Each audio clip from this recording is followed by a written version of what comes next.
Hello? Hello? Yeah, I'm talking to you. Congratulations and welcome to Isothermal Community College. Are you nervous? That's why I'm here.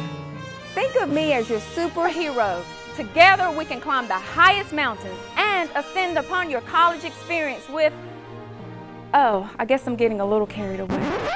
Let's just say I'm going to make you a great success. First, how about a little tour of the campus? Our first stop, Student Services. Located in the Student Center, Student Services consists of both Student Affairs and the Career Center. So, there are two offices on opposite sides of the hall, both full of great tools. On this side of the hall, you'll find Student Affairs. In this office, you'll find the Registrar, Disability Services, Financial Aid Services, and Admissions. On the other side, called Career Center, you'll find Career Services, Counselors, Pre-Health Advisors, and Testing Services. So let's start here. They can help you with all kinds of things to make sure you are picking the right major. They have tools that help you assess your interests and abilities. So in other words, they can help you determine if you should really be a nurse. They'll also help you find careers that you'll enjoy. Plus, you can find great information on salaries and information about the need for your career in 5 years, in 10 years, or tomorrow. You should really start here to make sure you're choosing the career that's right for you. Plus, they've got counselors on hand to help you sort out all kinds of things. Student Affairs, which is on the opposite side of the hall, is where they keep student records. Oh, Mary, keep on burning, and we're rolling. No, not those kinds of records. The Registrar keeps track of classes that have transferred in from other institutions. Anything that has to do with your academic career, you'll find it in Student Affairs. And if you have a documented disability, you'll need to make an appointment with the Disability Services Coordinator. Any guesses where that might be? That's right, Student Affairs. Finally, let's talk money. How are you going to pay for all this? Financial aid is also located in Student Affairs. They can help you find ways to pay for school. They can also answer questions about how many credit hours you need to qualify for different scholarships and grants. Even if you already have obtained financial aid, they can help make sure you know all the rules that go along with your grant or scholarship. For example, some grants or scholarships might not pay for certain classes. It's a good idea to know all of that so you're not surprised with a big bill. No, not that kind of big bill. You know, while we're talking money, we might just want to hop on down to the business office.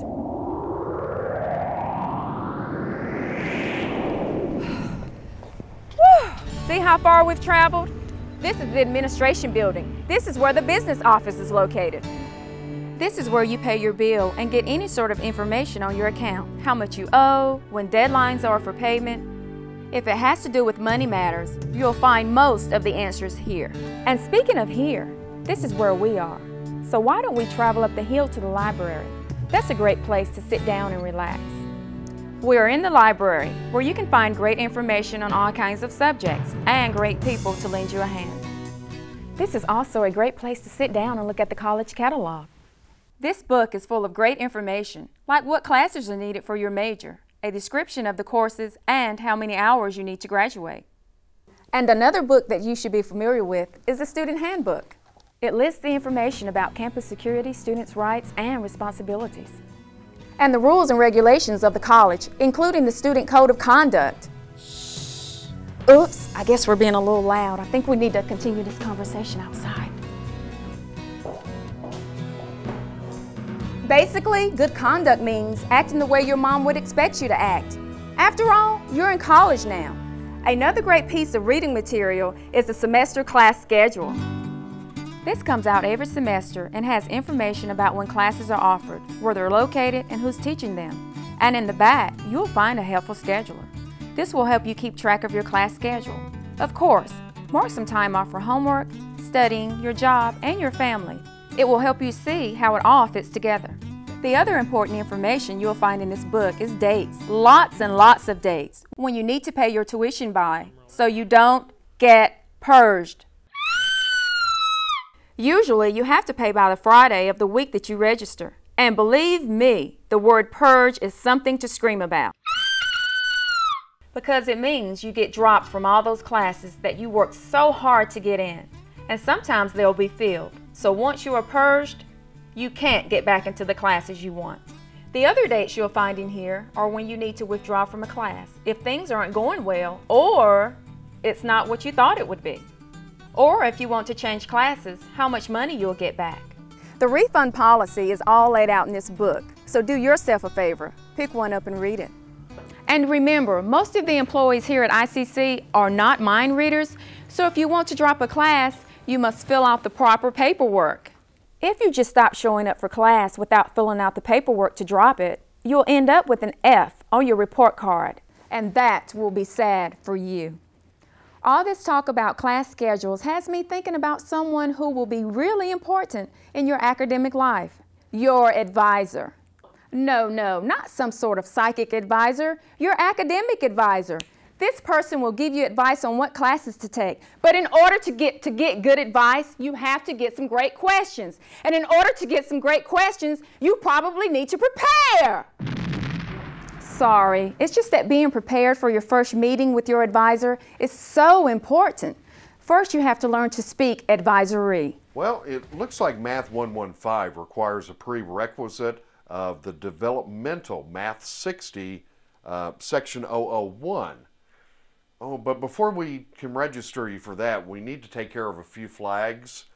Oh, by the way, have you checked the comprehensive articulation agreement to make sure that course will transfer to that school? And well, why don't you go ahead and just give me the curriculum code major number for that major?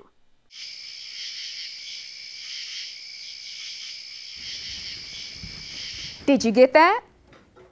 Me neither. So here's a bunch of extra smart people to go over some definitions. Contact hours are the actual time spent in class per week per course. This includes lecture and lab hours and is sometimes more than the number of credit hours. ACA is short for Academic Success and Study Skills, and it is a great class that gets your college career started on the right foot. This class should be taken by everyone, no matter what their major, their very first semester here. Every class is worth a credit value called a credit hour or credit hours. Every degree, diploma, or certificate program requires you to take a certain number of credit hours. The credit hours needed for your major can be found in the course catalog. The number of credits for each course can also be found in the semester class schedule. A co-requisite is a course you must take along with another class. For example, if you sign up for chemistry, you must also take the chemistry lab. If you didn't get all those definitions, plus there's more you should be familiar with. You can find a lot of them in the student handbook available in Student Services. And of course, you know where that is. So back to the book that started all of this, the semester class schedule. This is really the book you will choose your classes from, so keep it nearby. As a matter of fact, let's take a look at exactly how to read it. Let's say you want it to be a big star of the screen like me. You look up Broadcasting Production Technology. The abbreviation for the program is BPT, so that's where you get the curriculum code. Then you'll find the class number, 235. That's TV Performance 1. You'll need to take that since you're just starting out. Then the section number. That's how many different sections they are offering of that particular class. And then you'll find how many credit hours. That will determine how much the class costs, what building and room it's in, when it's offered, and who is teaching the class. So my best advice for you before you see your advisor is make a list of the classes you might be interested in and have some questions already prepared. And use that Career Center to make sure you're choosing a career that fits your personality, your goals, and your lifestyle. Now that you're a student at Isothermal, I think it's time that you start dressing like one. So let's head on up to the bookstore.